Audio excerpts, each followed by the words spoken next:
The laughter echoed across the banquet hall, sharp enough to slice through my skin. My Aunt Brenda leaned back in her chair, smirking as if she'd just delivered the funniest joke of the night.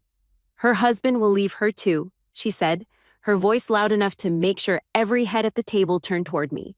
"Before we begin, drop a comment and tell us where are you from, and from which city you're watching our videos. And after watching the whole video, don't forget to tell us what would you do in this situation. Be honest. Tell me in the comments below. We read every comment. Let's begin." The clinking of glasses and the low murmur of conversation fell silent. My cousins, their eyes flashing with cruelty, burst into mocking giggles.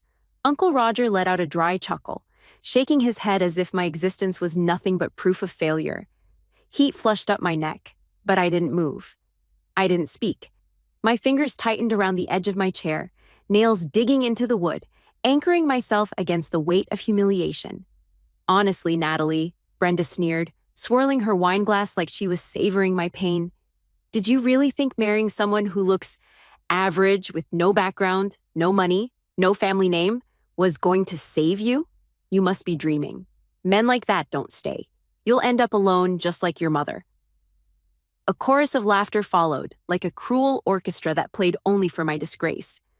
I pressed my lips together, staring down at the tablecloth patterned with fading roses, refusing to give them the satisfaction of seeing me crumble. My cousin Rachel leaned in, her perfume so strong it suffocated me, and whispered, "Don't worry, Nat. You can come clean my house when he leaves you. I'll pay you, of course." Her words dripped with fake sympathy, and the others roared with laughter again. My father, seated at the head of the table, didn't defend me. He sipped his whiskey, his silence louder than all their mockery combined. That silence burned more than their words. I kept quiet. My pulse hammered against my throat, every second stretching like a blade against my patience. Then, the sound of an engine purred outside, not just any engine. A deep, smooth growl that turned heads toward the tall windows. My uncle squinted, his smirk fading. The headlights of a sleek black Rolls-Royce cut through the evening. The laughter faltered. The valet jogged forward, opening the door with hurried respect. And then he stepped out, my husband, Daniel. His polished shoes hit the pavement with deliberate weight. The tailored suit hugged his broad frame. His wrist, heavy with an understated watch, caught the light. The air inside the banquet hall shifted instantly. Jaws slackened. Forks froze midair. Daniel didn't glance around nervously. He didn't shuffle or apologize for being late. He walked in like he owned every brick of that building, every breath in the room. And when his eyes found mine, I felt the weight of the silence. "Good evening," he said, his voice calm but commanding. "I'm sorry I'm late. Traffic was heavier than expected." No one laughed. No one dared. He reached my side, pulling my chair back gently. His hand brushed mine, grounding me in the middle of my storm. Then he turned to the stunned faces staring at him. "I heard some of you had opinions about me," he said coolly, scanning their pale expressions. "But before you embarrass yourselves further, let me properly introduce who I am."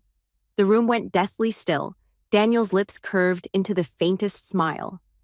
"I'm Daniel Carter, Chief Executive Officer of Carter Holdings, the same Carter family you've been trying to do business with for years." The gasp that followed could have shattered glass. I sat frozen, my chest rising and falling as I watched their arrogance collapse in slow motion. The same relatives who had mocked me moments ago now looked like children caught stealing. And Daniel wasn't done. "I don't usually make a show of myself," he said, adjusting his cufflinks, his voice as steady as stone. "But I don't tolerate disrespect toward my wife. Not from anyone." His last words lingered in the air, sharp and final. I lifted my chin, finally meeting Brenda's wide eyes. For the first time all night, she had no clever remark. Silence had never felt so satisfying. The silence in the hall was thick after Daniel's words. My father tried to recover first, forcing a thin smile. "Daniel, we didn't mean any harm. It was just family humor." Daniel looked at him steadily. "Mocking my wife isn't humor. It's disrespect." Aunt Brenda shifted nervously, her glass trembling. "We tease because we care," she said weakly. I let out a sharp laugh. "No, you tease because it makes you feel bigger. You've never once cared about me." My cousin Rachel muttered, "You never said he was..." then stopped, staring at Daniel like she was seeing him for the first time. Uncle Roger cleared his throat. Carter Holdings, huh? You should have told us earlier, Natalie. We could have worked together. Daniel slid a folded page onto the table. You mean the meetings you begged for last month? We passed, for a reason. The blood drained from Roger's face. Daniel turned back to my father. I don't care about your jokes, but I won't let anyone treat my wife like she's worthless. Not in front of me, not ever. I raised my chin, meeting Brenda's shocked eyes. For once, none of them had anything left to say. The air felt like it had dropped 20 degrees. My relatives, who just minutes ago had laughed loud enough to shake the walls, now sat frozen, their faces pale with shock. Forks rested untouched on plates. Wine glasses trembled slightly in nervous hands. My father finally broke the silence. Enough of this spectacle, he muttered, voice low but sharp. Natalie, you've always had a flair for drama. Now, you've dragged us all into it. I turned my head slowly toward him, my patience frayed. Drama. My voice carried louder than I expected. You sat there and let them humiliate me. You never defended me, not once. And now that the truth is in front of you, you call this drama? He swallowed hard, his jaw tightening, but said nothing. Daniel stood firm beside me, calm yet unmovable. With all due respect, sir, what happened here tonight isn't drama. It's exposure. People reveal who they really are when they think no one's watching. My cousin Rachel shifted in her seat, eyes darting nervously. Natalie, you know we didn't mean it personally. We were just joking around. Joking? I leaned forward, my voice trembling now, not with fear but with years of buried anger. You mocked me every chance you got. Called me weak, useless, said I'd never keep a man. You called me a burden in front of strangers. That isn't a joke. That's cruelty. Rachel dropped her gaze to her lap. Daniel glanced around the table, his presence filling the silence. I don't care about your approval, but here's what you need to understand. Natalie is my wife. She's my partner, and the way you've treated her is unacceptable. She doesn't owe you her silence anymore. Uncle Roger tried to force a chuckle, his voice breaking. All right. Maybe we went too far. Let's not ruin the evening. Why don't we all just... No, I cut in, my tone firm. We will ruin the evening. Because for once, I'm not going to sit here and swallow it. I'm done letting all of you decide my worth like it's some game. The room was still, the weight of my words pressing down on every smirk and every false smile they had ever worn around me. Aunt Brenda finally put her glass down with a loud clink. Her voice wavered, desperate now. Natalie, you have to understand. We only said those things because we thought you settled. We thought your husband was... ordinary. Daniel's expression hardened, but he didn't raise his voice. And that's the problem. You measure a person's worth by the size of their paycheck or the name on their business card. You would have written me off without ever knowing who I am. I looked at my aunt, then at my father, then at every face at that table. My hands no longer shook. For the first time in years, I felt taller. You didn't just mock him. You mocked me. And now you've all been exposed for what you are, shallow, calculating, and cruel. The silence that followed was the most satisfying sound I'd ever heard. The tension in that banquet hall was suffocating. Every tick of the old wall clock above the bar echoed like thunder. No one lifted a fork. The once boisterous family dinner had turned into a silent standoff, and every set of eyes seemed desperate to find a way out, except mine.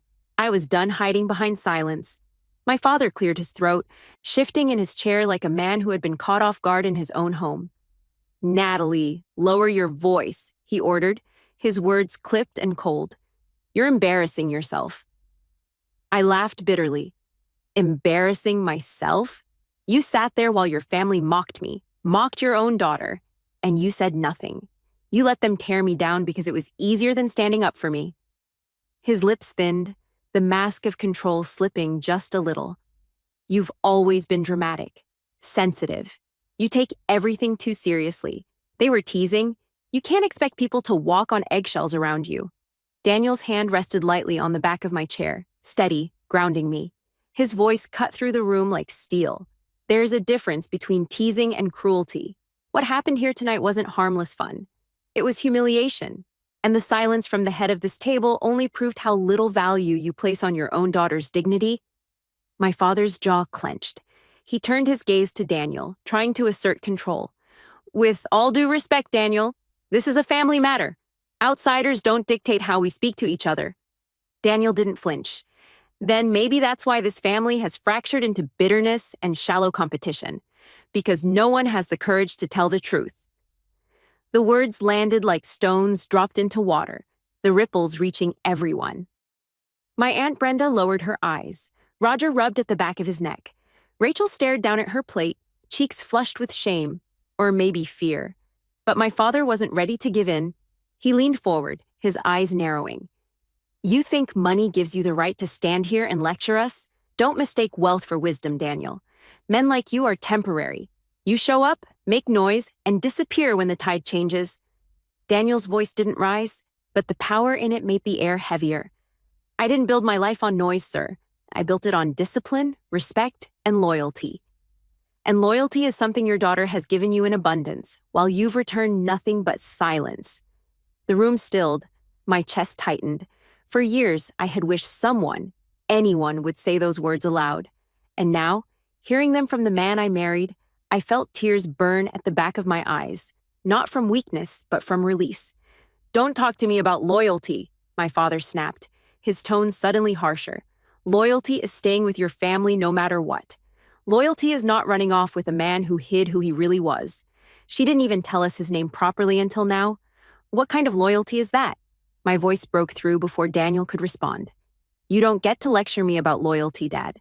You taught me from the time I was a child that my worth depended on how much I could offer you, how much I could give back, how useful I was to this family's reputation. I stayed quiet because I thought that was loyalty. I endured your silence, your dismissal, their mockery, because I thought that was love. But love doesn't look like this. And loyalty doesn't mean destroying myself just to keep your pride intact. Brenda's face twisted. Oh, listen to her? Acting like she's some victim. Natalie, we gave you everything. A roof over your head, a seat at this table. A seat at the table? I cut her off, my voice rising now, refusing to back down. You mean the seat you only gave me so you could laugh when I spoke? The seat you used to remind me I didn't belong? That wasn't a gift. That was a cage. Daniel stepped forward now, commanding the space like a man used to boardrooms full of men who underestimated him. He wasn't yelling, but his calm was more unsettling than if he had shouted. I didn't want to do this tonight, but let me be clear. My name isn't just Daniel Carter. It's Daniel Carter of Carter Holdings. And for those of you who haven't been paying attention, our company owns significant stakes in businesses connected to this family. Your shops, your offices, even your suppliers. Roger's face drained of color. That's not possible. Daniel's eyes locked on him. I don't bluff. Every deal you've tried to chase, every email you've sent begging for meetings, I've seen them all. I stayed silent out of respect for Natalie. But that respect ends when you drag her name through the mud.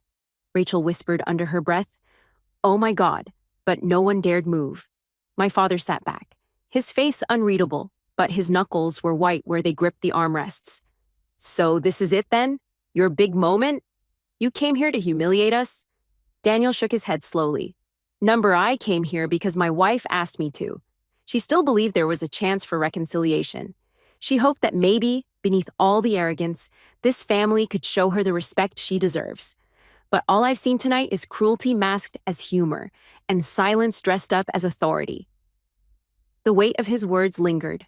For once, my relatives looked small, stripped of their power, their arrogance, their ability to turn the spotlight on me. I took a deep breath, standing now, no longer shrinking into my chair. You wanted to see me fail. You wanted me abandoned, broken, crawling back to you for scraps of approval. But tonight you saw the truth. You don't get to decide my worth. Not anymore. And you'll never use my silence as your shield again. The chandelier lights reflected in Daniel's watch as he extended his hand toward me. I slipped mine into his, steady and sure. And for the first time, the silence in the room felt like victory. No one dared speak. The clinking of cutlery, the laughter, the constant hum of superiority that used to fill every family gathering. It was gone. The banquet hall felt hollow now, like the walls themselves were ashamed of what they'd just witnessed. My father finally leaned back in his chair, his voice low, cold, but shaking.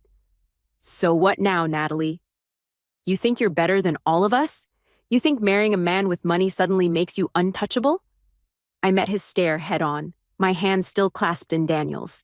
Number, I think I'm finally free from the chains you kept tightening around me. I don't measure myself by your standards anymore. Daniel stepped forward, his tone quiet but cutting. This isn't about money. It's about respect.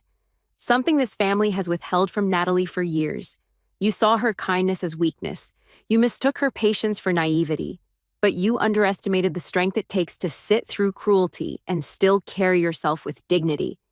Uncle Roger let out a strained laugh, trying to claw back some control. Fine, you've had your speech. But business is business. You won't cut us off over some petty family argument. Daniel's gaze turned sharp, his voice precise. Business and integrity aren't separate. And I will never empower people who think tearing down their own blood is acceptable. Consider this the end of negotiations. Roger's mouth opened, then closed again. For once, he had nothing left to barter with. Rachel's eyes glistened with regret. She whispered, "Natalie, I'm sorry." But the words felt hollow, far too late. I straightened my shoulders, my voice firm, steady. You don't get to wound me for years and then toss out apologies when you're cornered. Respect isn't begged, it's earned. And you lost your chance. Aunt Brenda's face twisted with disbelief. After everything we've done for you, you're walking away? I smiled, not bitter, but certain. Number, I'm finally standing up. Daniel placed a reassuring hand on my back, then looked around the table one last time. His voice dropped, calm yet final. Natalie doesn't need your approval. She never did. She chose grace when you gave her cruelty. She chose silence when she could have exposed you. But that ends tonight. From this point forward, you either respect her or you lose access to both of us. Permanently. The words fell like a gavel. There was no arguing, no bargaining, no way out. The room collapsed into silence once more. But this time, it wasn't the silence of control. It was the silence of defeat. I squeezed Daniel's hand, my heart lighter than it had been in years.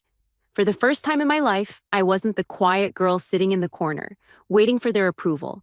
I was the woman walking out of that hall with my head high, leaving their mockery behind like ashes. And as the valet pulled the gleaming Rolls-Royce to the front steps, my family stared through the tall windows, stunned, shaken, and forced to face the truth they'd tried so hard to bury. I didn't look back. The living room buzzed with noise, voices overlapping, glasses clinking, fake laughter echoing off the walls. The whole family was crowded around the dining table, a spread of food laid out like it was Thanksgiving, except tonight wasn't about me. It was about my brother Ryan. Before we begin, drop a comment and tell us where are you from and from which city you're watching our videos. And after watching the whole video, don't forget to tell us what would you do in this situation. Be honest. Tell me in the comments below. We read every comment. Let's begin. Congratulations, son, my dad's voice boomed, raising his glass of whiskey. Air boy, now the senior manager at Wells and Parker. I told you, you were destined for greatness. Everyone clapped. Some even stood to hug Ryan. My mom squeezed his hand with tears in her eyes like he'd just won a Nobel Prize. Meanwhile, I sat in the corner, my untouched plate of food growing cold. I had news too. It wasn't massive, not billionaire level, but it was mine. My first job, an entry-level assistant at a respected firm. I had walked into that office earlier today with trembling hands and walked out with a contract in my bag, and a smile I couldn't contain. But the moment I tried to speak, my words drowned in the noise of Ryan's celebration. Dad, Mom? I started, my voice soft but hopeful. No one turned. Instead, my aunt leaned across the table, asking Ryan, "So, how much is the raise? Enough to buy a new car?" Ryan smirked, looking smug in his pressed suit. "Maybe more than a car. I'm aiming for the condo next." Laughter rippled through the room again. I swallowed hard, my throat tight. My chest ached in that silent way it does when you know you don't matter here. My fork clinked against my plate as I forced myself to eat, just so I wouldn't break. But then, everything shifted. The sound of a car pulling up outside caught everyone's attention. Not just any car, the deep hum of an engine that didn't belong in this suburban street. Through the blinds, bright headlights cut across the lawn. Tires crunched against gravel, and the chatter in the room faltered. "Who the hell is that?" my uncle muttered. A sleek black limousine stopped in front of our house. The driver stepped out, tall and dressed in a black suit.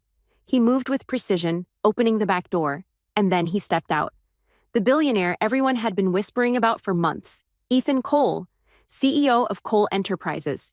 He was young, mid-30s, powerful in a way that filled the air before he even spoke. His presence made the laughter die instantly, like he carried silence with him. My dad froze with his drink halfway to his lips. My mom's jaw slackened. Ryan adjusted his collar nervously, almost instinctively standing straighter. Ethan walked inside without hesitation, as though he already knew exactly where he was going. His sharp eyes scanned the room once, then locked onto me. The air left my lungs. Everyone else followed his gaze, confusion spreading across their faces. And then, "Emily," Ethan said, his voice commanding but calm, "I've been looking for you." Every pair of eyes turned to me, the girl in the corner, the one ignored all night. Ryan's smile twitched, his face paling. My mom whispered, "Wait, he knows you?" The billionaire CEO didn't even glance at them. He only walked toward me, extending his hand like this had been planned all along. And in that moment, their faces froze. Ethan's hand stayed outstretched, calm and certain. I stood, heart pounding. The room was silent except for Ryan's sharp inhale. "Emily Harper," Ethan said, eyes steady on me. "I came for you." My father jumped in quickly, desperate to redirect. "Mr. Cole, welcome. I'm Daniel Harper. This is my son Ryan. You may know him. Just promoted at Wells, and Parker," Ryan stepped forward, smiling too wide. "It's an honor, sir. Our firm actually pitched to your logistics division." But Ethan barely looked at him. "Congratulations," he said flatly, then returned his gaze to me. "Emily, your memo came across my desk. Sharp, fearless. You noticed problems others ignored." My mother frowned. "Memo?" Ethan continued, ignoring the tension. "Bracken and Lyle was acquired today, which means the job they offered you is now under Cole Enterprises. But your work, those notes you wrote, proved you see things differently. That's why I'm here." My aunt scoffed. "She's never worked in corporate? How could she know anything about operations?" Ethan's tone didn't waver. "Because initiative speaks louder than titles." He paused, then added, "We're holding a late-night strategy session at my Austin office. I want her in the room. If I'm wrong, it's just a drive. If I'm right, it's her first step." The silence was heavy.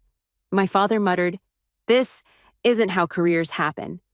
"No," I said quietly, surprising myself. "But maybe it should be."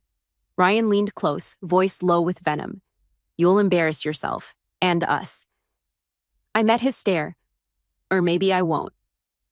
Ethan didn't rescue me. He just waited, measuring. That silence gave me the push. I grabbed my bag, slipped on my jacket, and walked past Ryan. Outside, the limo door opened like it had been waiting only for me. The leather seats of the limo were softer than I imagined, but I could barely breathe. My hands twisted in my lap while Ethan sat across from me, perfectly calm. The city lights flickered past the tinted windows, each one making me feel further away from the house I'd just left. "You look nervous," he said finally, his voice steady, not mocking. "I am," I admitted. "I don't understand why you'd want me in that room. I've never been in corporate meetings. I don't belong with executives." Ethan leaned forward slightly. "That's exactly why I want you there. People who think they belong usually stop seeing the cracks. You don't carry their blind spots." I pressed my palms against my knees, trying to ground myself. "But what if I freeze? What if I say something stupid?" "Then you learn," he said simply. "But from what I've read, you don't freeze. You ask questions people avoid." The confidence in his tone made my chest tighten. Nobody had ever spoken about me like that. Not my parents, not my brother. The limo rolled into an underground garage. Security guards waved us through instantly. The driver opened the door, and my legs trembled as I stepped out. This was real. Inside the elevator, the silence stretched until Ethan spoke again. "Tonight isn't about proving yourself to me. It's about proving you won't shrink when you finally get a chance." The door slid open to a bright, open office, whiteboards covered in notes, a big screen flashing red alerts, and 4 people standing around a long table. They looked up the moment Ethan walked in. Then their eyes shifted to me. "Team," Ethan said briskly. "This is Emily Harper. She's the reason I called this session." The room went still. One woman, sharp eyes, hair pulled back tight, crossed her arms. She's the one who wrote that memo? Yes, Ethan replied. And tonight, I want her to speak freely. My throat tightened, but I stepped closer, heart hammering. All my life, I'd been the quiet shadow at the table. Now, for the first time, every eye was on me, and no one in the room looked ready to dismiss me. The woman with her arms crossed studied me like she was weighing my entire existence in 5 seconds. Her voice was firm, clipped. Name's Alicia Vega. I run operations oversight. We've got a live problem in Jacksonville. Forklift incident. No one hurt, but the near misses are piling up. Corporate's asking for either a costly top-down policy fix or something faster. Tell me, what would you do? The question hit me like a punch. My pulse raced, every pair of eyes waiting. I could feel Ryan's words echoing in the back of my mind. You'll embarrass yourself. I forced myself to breathe and walked closer to the screen. Rows of numbers blinked red, showing times, shifts, and incidents. I remembered what I had written in my memo at 2 a.m., my hands shaking, wondering if anyone would ever read it. I swallowed. You don't have a forklift problem? I said slowly. You have a people problem. Same aisle, same shift. It's not random, it's culture. If you write a new policy, it'll just get ignored. You need the right voices on that floor. Alicia raised her brow. Voices? Yes. Who's your most respected line lead? The one the workers trust without being told. A pause, then Alicia answered instantly. Keisha Turner, 10 years in, knows every inch of that floor. Then why hasn't she been in your last 3 safety huddles? I asked, pointing to a column of names. The analyst in the hoodie blinked, scrolling his tablet. She's been filling in for a sick supervisor, buried in paperwork. Exactly. I turned back to the group. You pulled your anchor off the floor when you needed her voice most. That silence created the pattern you're seeing. For a moment, no one said anything. Then Alicia's mouth curled into the faintest smile. She's not wrong. The man in the suit jacket leaned forward. Even if that's true, how do we fix it without throwing money at consultants? Put Keisha back on the floor immediately, I said, my voice gaining strength. Pair her with whoever carries influence informally, the ones who write nicknames on the sign-in sheets. Don't add rules. Start with nightly aisle huddles, 3 nights in a row, then skip 1. Keep them short, story-based, and let Keisha call out the near misses by name, no blame. Then let the influencers take over telling those stories. If the pattern shifts, you've moved the culture without burning millions. The analyst let out a low whistle. That's different. Alicia's eyes stayed on me, sharper now, but not in doubt. In approval. She's right. You change behavior through stories, not memos. It's exactly what I would have suggested if corporate hadn't been breathing down our necks. Ethan's expression hadn't changed, but his eyes told me everything. He wasn't surprised. He expected me to stand in this fire and not burn. The finance guy cleared his throat. And if it doesn't work? Then you're back where you started, I replied. But at least you'll know if the problem is systemic or cultural. That's worth the risk. The room buzzed quietly. Notes were taken. Heads nodded. And for the first time in my life, I didn't feel like the quiet girl in the corner. I felt like someone who belonged at the table. The air in that glass-walled conference room felt heavy, charged with something I'd never experienced before. It wasn't just the hum of laptops or the sharp smell of dry erase markers from the boards covered in half-erased diagrams. It was the weight of people looking at me not as a background presence, but as someone worth listening to. Alicia finally broke the silence, her arms no longer crossed but her hands on her hips. She's right. If we don't shift culture, policies will only mask the problem. We'll be back here in 2 months. The analyst, Marco, typed furiously, numbers flashing on his screen. If we measure the near-miss reduction by floor section and plot against influence nodes, we'll know in days whether her method works. The man in the rolled-up sleeves leaned back, studying me. He'd been skeptical from the start, and I could still see the doubt in his eyes, but it was softer now, grudgingly respectful. You're telling us to gamble with operational continuity on the word of, no offense, an assistant who hasn't even started her first day? I felt my throat tighten, but before I could speak, Ethan did. His tone was cool but razor sharp. She isn't gambling. She's analyzing. There's a difference. The man opened his mouth, but Ethan cut him off with the slightest tilt of his head, his voice calm but absolute. You've had years of experience and missed this. She hasn't, and she saw it. That's not a gamble. It's clarity. I tried to steady my breathing. My hands were still trembling under the table, but my voice carried when I said, I don't expect you to hand me authority. I expect you to test the idea. If it fails, it fails. But if it works, you'll save lives. And millions. Alicia nodded. I'll run with it. Pull Keisha back into the fold. I'll make sure she's at the next midnight huddle. And if it shifts the floor, we'll know this wasn't luck. Ethan leaned forward, finally folding his hands on the table. That's settled. Emily, anything else? I swallowed hard, scanning the screen again. My eyes caught a smaller, blinking alert at the edge of the dashboard. Deferred vendor certifications. My pulse kicked. Yes, I said carefully. You can't ignore that compliance gap. But don't broadcast it right now. If the floor thinks it's about clipboards and paperwork, they'll tune out. Fix it quietly while you fix culture openly. If you do both at once, they'll clash. Alicia smirked. She's sharp. I like her. The finance man sighed, running a hand over his face. Fine, we'll do it her way. But if this blows back, it won't. Ethan interrupted, his tone final. The room shifted into motion. Marco fired off emails. Alicia grabbed her phone, barking orders. The air felt electric now, like a machine turning alive. And through it all, I sat there in disbelief, my chest aching from how surreal it felt. Ethan stood, signaling the meeting was over. But before we left, Alicia stopped me. Listen, Emily, she said, her voice lower, less sharp. Don't waste this. People like us, we usually get ignored until the building's already on fire. You had the nerve to speak before the fire spread. That matters. Keep doing it. I nodded, my throat thick. Thank you. As Ethan and I walked back toward the elevator, I caught a glimpse of myself in the glass. Same denim jacket, same nervous girl. But I didn't look invisible anymore. I looked like someone stepping into something I'd never dared dream of. The limo ride back was quieter. Ethan didn't fill the silence with small talk.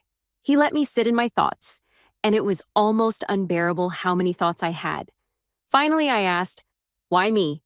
You could have chosen someone with degrees, years of experience, people already polished for this. His eyes held mine steadily. Because polish hides cracks. You don't hide them, you look at them. That's rarer than you think. The car rolled up in front of my parents' house. The lights were still on, shadows moving inside. My stomach sank, knowing exactly what waited for me. When the driver opened my door, I hesitated. My legs felt heavy. But Ethan's voice stopped me. Remember, Emily, you don't owe them explanations. You owe yourself proof. I nodded and stepped out. Inside, the living room was just as I'd left it, but colder. My father stood with his drink still in hand, my mother rigid beside him, Ryan pacing like a caged animal. The party atmosphere had evaporated into thick, choking silence. Where were you? My father demanded, his voice sharp. Do you have any idea how that looked? Running off in front of everyone like you were important? Ryan's glare cut into me. Do you think you're special now? He's just using you, Emily. People like him don't take girls like you seriously. You'll ruin our family's name acting like you belong in his world. My aunt chimed in, her voice dripping with disdain. We tried to raise you humble, and this is what you do? Throw yourself at powerful men. The words burned, but something inside me had shifted tonight. I straightened my shoulders, feeling the strength of the meeting still buzzing under my skin. He didn't come here for you, I said softly, staring at Ryan. He came here for me. The room froze. My father's face twisted. My mother's lips parted, but no words came. For the first time in my life, they looked unsettled. And for the first time in my life, I wasn't afraid of their silence.